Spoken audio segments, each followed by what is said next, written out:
Joining us this morning is BofA Securities Senior Equity Research Analyst Wamsi Mohan. Has a buy rating, 230 target. Reiterate top pick, Wamsi. We've talked over the years about how you've gone from neutral at times to buy not too long ago. What is the Intelliphone, and do you think we're going to get real clues at WWDC? Yeah, good morning, Kyle. Thanks for having me. What I think really is we're entering an era where the current smartphones are going to start to look dumb. We went from feature phones to smartphones. We're going to go from smartphones to AI-enabled phones, which we're calling Intelliphones.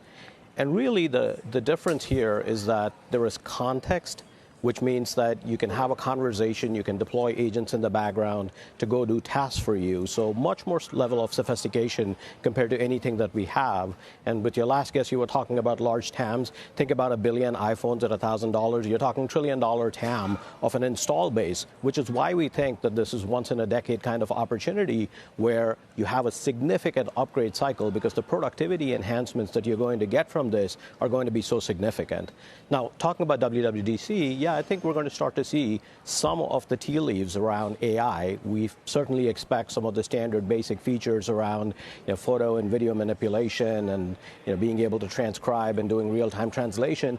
But I think the holy grail here is really conversational assistant that you can interface with, provide the hooks to developers to build into apps so that you can build these AI agents that we're talking about.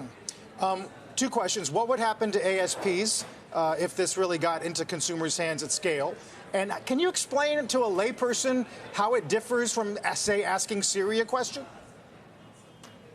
Yeah, absolutely. So maybe to talk about sort of, what Siri does today, right? When you ask Siri something, a lot of that voice processing just happens on device, but then it's sent to the cloud for a response. And Siri, for the amount of time it's been around, is not Gen AI based. It's really much more of a lookup table of sorts, where you're saying, well, if this is the question, this is the answer, this is the question, this is the answer.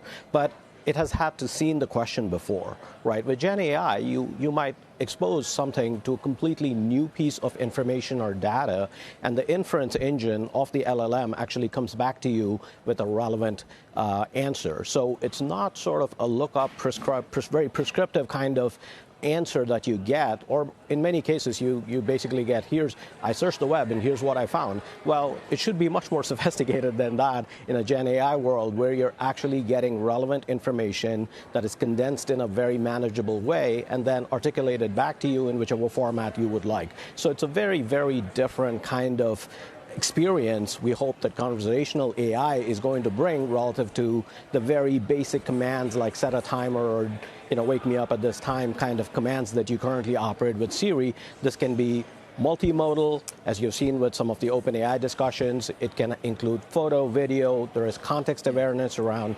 geolocation, around what your plans are, what your calendar looks like, planning out a whole bunch of stuff. Yeah, Wamsi, then, what about, all right, to the extent it's providing you a service, let's say it's replacing a travel agent or even your need to access Expedia and things like that. We have to think about what's being dislocated, by the way. Is Apple going to charge additionally? Is this going to be part of what we see in the App Store and or at least other service revenues for the company? Yeah, so we think there's two main modes of monetization around Gen AI. One is the traditional App Store approach. So if you're building AI agents that reside on the App Store, and by the way, I'm sure you've seen some of the Vision Pro apps are now going for $30, $40, right? The ASPs on these will be materially higher, both for the device, by the way, which we think with increased memory capacity and their ability for pricing power, like you can easily raise $50, $100 incrementally on the devices itself, but then the apps also are going to be just more powerful and people will be willing to pay for that. So that's one way of monetization. The second way of monetization is really the distribution. And this is really important, right? Like Apple's not investing the $50 billion that many of these other companies are to build their own LLMs, but they provide the distribution very similar to the Google search deal, for example, where they provide the ultimate distribution connecting these LLMs to the consumers.